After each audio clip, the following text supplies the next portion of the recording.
NASA's view from the International Space Station shows just how big Harvey is. Forecasters say Houston, America's fourth largest city, could get at least 20 inches of rain.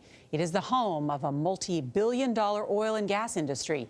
Manuel Bojorquez is in Port Lavaca, Texas, with the potential risk to those facilities. Manuel, good morning.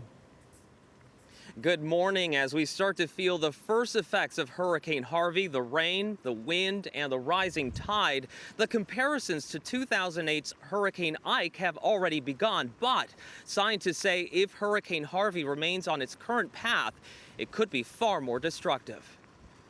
With Harvey's arrival now imminent, people are moving inland, away from the low-lying coastal areas that were nearly obliterated by Hurricane Ike in 2008. Walls blown out, boats turned upside down, some cars floating. Hurricane Ike holds the distinction of being the costliest weather event in Texas history. 103 people were killed in the U.S., while about $30 billion was spent to repair the damage.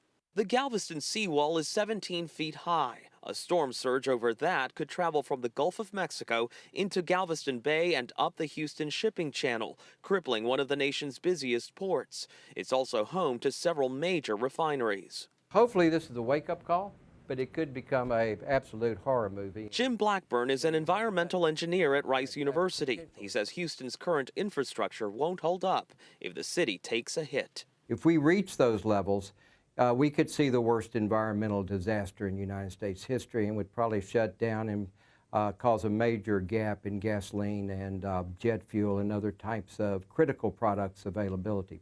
For some Texans, that's reason enough to leave town. We don't know what's going to happen. We don't know if we're going to come back to a home or what damage we're coming home to, and so it's sad, it's scary. And with Hurricane Harvey on course to hit the region's cluster of oil refineries, which output more than 5 million barrels of oil per day nationwide, the average price of gas has already surged to levels not seen since April. Bill? Manuel, with the effects of the storm down there,